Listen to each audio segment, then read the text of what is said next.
L'archéologie des ploucs, ça suffit ou ça suffit pas? Non, j'entends pas. Ah si, vous avez trouvé. Je vais quand même donner le deuxième titre. Elle a aussi fait la vidéo qui s'appelle La Poésie contre-attaque. La chaîne, c'est Passé Sauvage. Et c'est Clotilde Chamussy qui arrive tout de suite. Applaudissez-la.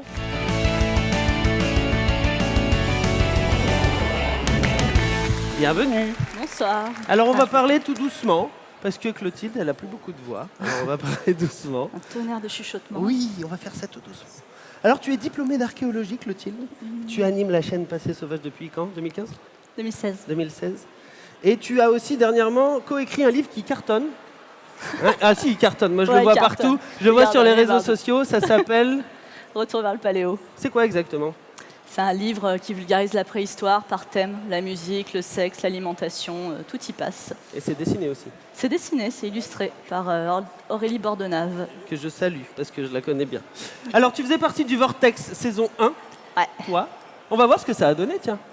Bienvenue au Vortex, moi c'est Clotilde pour le premier épisode d'une série sur quelques grandes révolutions de l'histoire humaine. L'interprétation des symboles en archéologie est d'ailleurs un jeu risqué, pour ne pas dire quasi impossible. Alors à quand remontent les premières représentations humaines? C'est l'heure de la cueillette. L'invention du métal ne transforme pas la nature des relations humaines, mais leur degré d'intensité. Voilà, à plus. Ce qui est marrant pour l'archéologie, par exemple, c'est d'imaginer, dans 2000 ans, comment on va interpréter les objets qu'on a aujourd'hui. Allez, on remet tout dans l'ordre.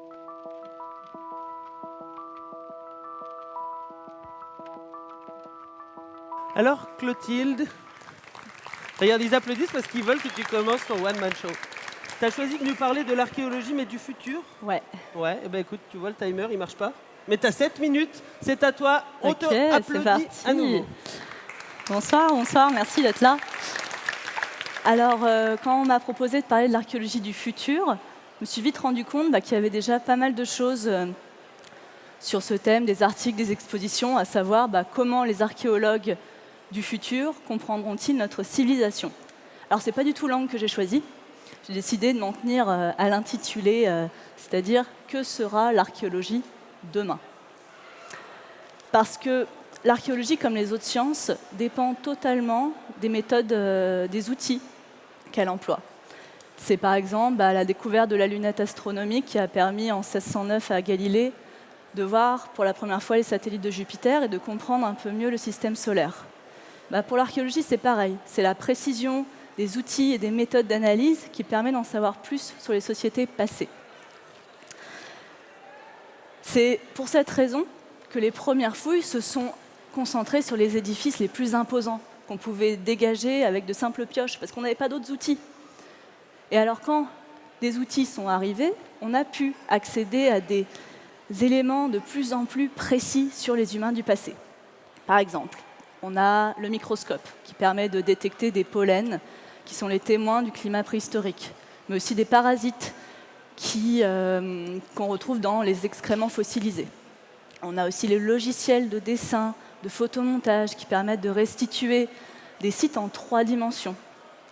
Qu'est-ce qu'on a d'autre? On a la datation carbone 14 couplée à la dendrochronologie. La dendrochronologie, c'est la datation à partir des cernes de bois.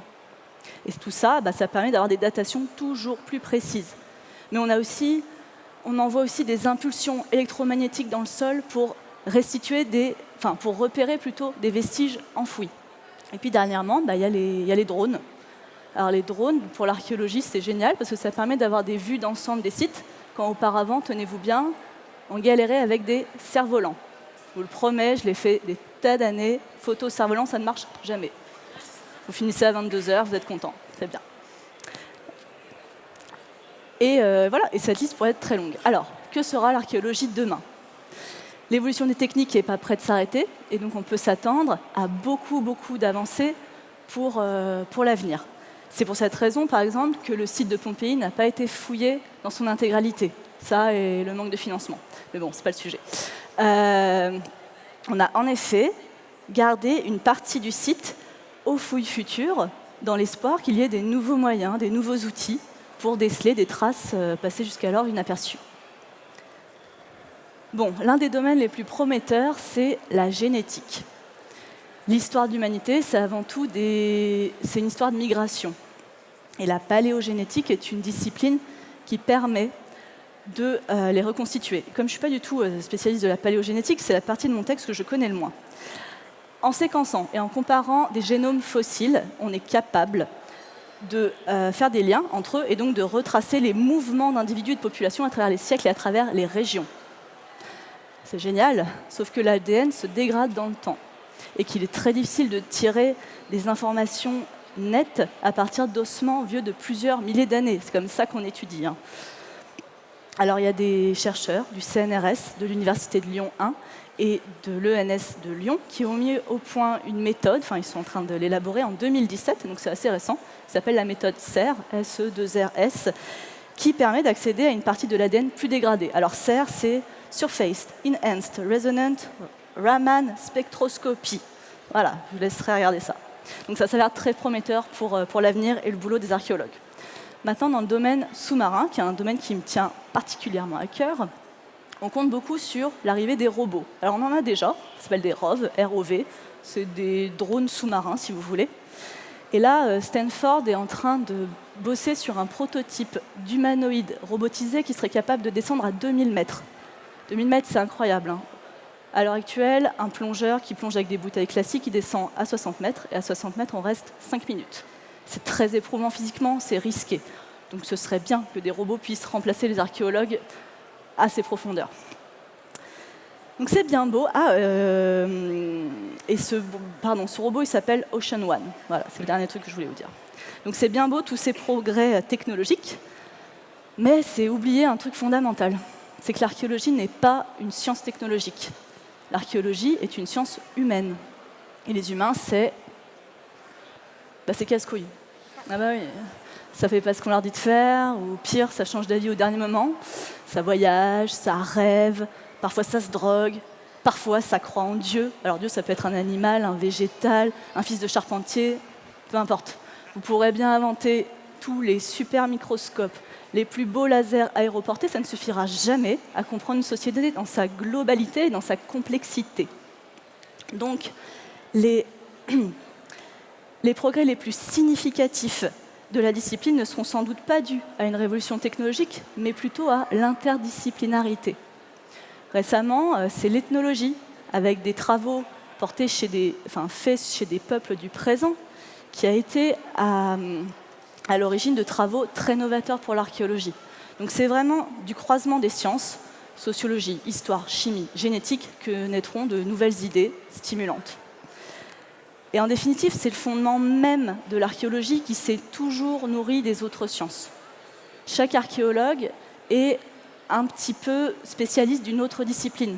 Topographie, zoologie, botanique, métallurgie, géologie, etc., etc. Enfin, mon timer ne marche pas. Je m'en fous, je peux prendre mon temps. Je finirai là-dessus, de toute façon, c'est mon dernier point. Pour qu'il y ait une archéologie du futur, il faut aussi et surtout se préoccuper de faire perdurer les conditions dans lesquelles elle s'exerce. L'archéologie du futur, c'est avant tout un cadre légal ambitieux.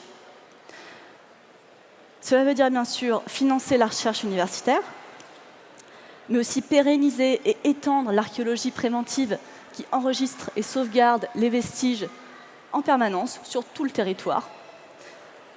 Et donc en interdisant les prospections privées, en faisant du diagnostic archéologique une obligation légale en 2001, et en créant donc l'INRAP, c'est l'Institut national de recherche archéologique préventive, eh bien l'État a professionnalisé l'archéologie et a donné un avenir aux recherches, ce qui est capital. Parce qu'il faut bien avoir en tête qu'il y a beaucoup de pays dans le monde où de telles conditions ne sont pas réunies. Et où les vestiges sont pillés, ou au pire sont détruits, au gré de projets immobiliers ou d'extraction. Donc ce qui menace le plus la discipline, c'est la corruption, qui permet d'échapper aux fouilles de sauvegarde. C'est l'impunité des prétendus antiquaires qui recèlent des vestiges pillés.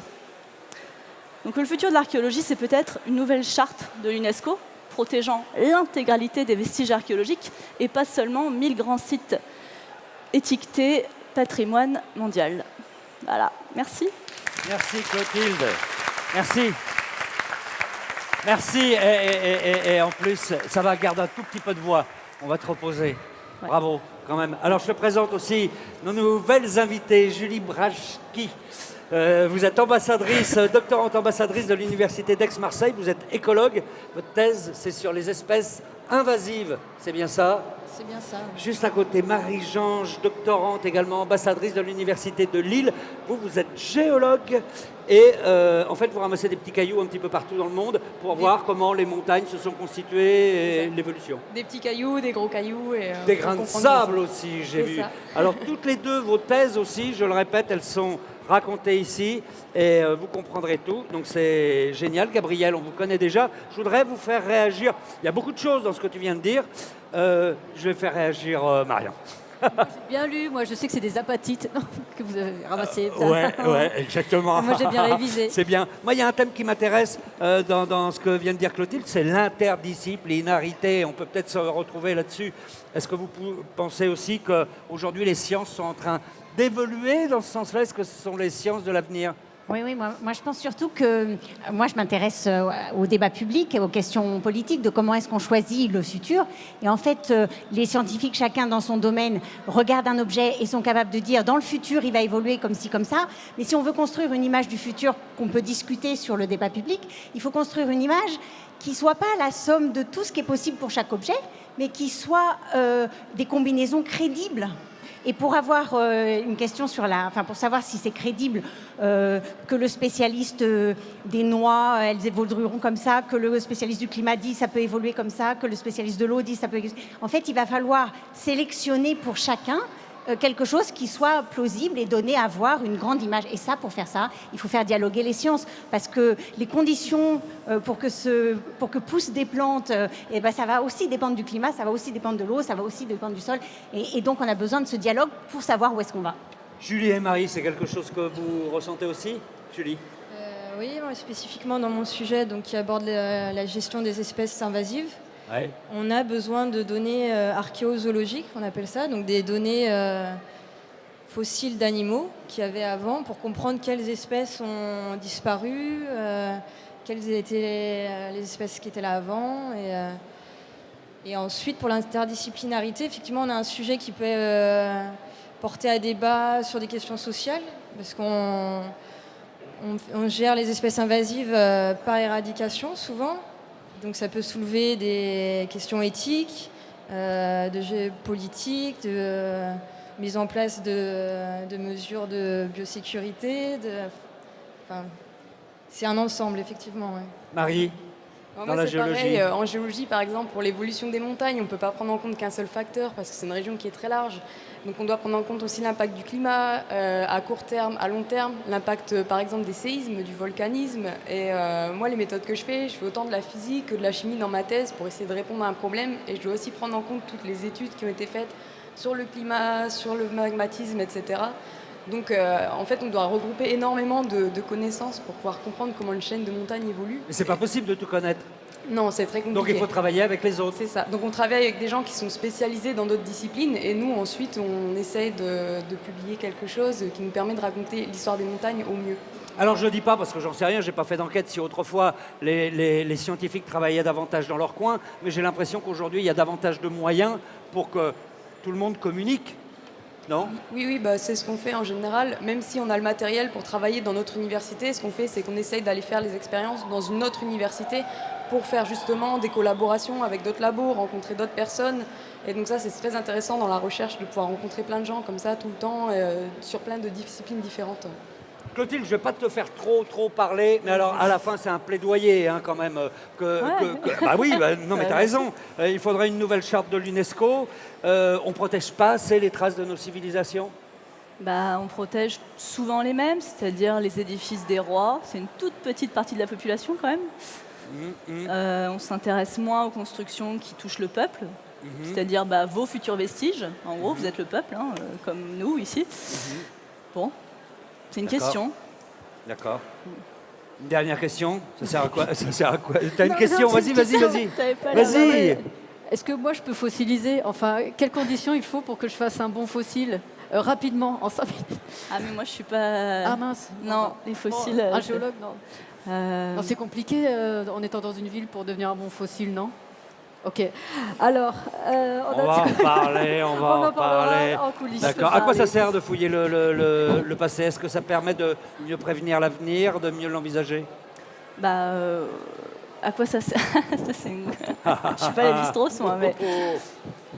Ah oui, évidemment, ça permet oui. de savoir d'où on vient, pourquoi on a fait ces choix-là. Donc, c'est quand même...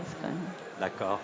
Écoutez, je vous remercie beaucoup. Merci Clotilde d'être venue avec cette... Merci à vous. Je vous conseille à nouveau.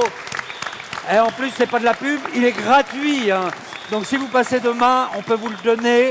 Et il est vraiment très très intéressant pour en savoir plus sur les travaux de nos doctorants. Merci beaucoup d'avoir été avec nous.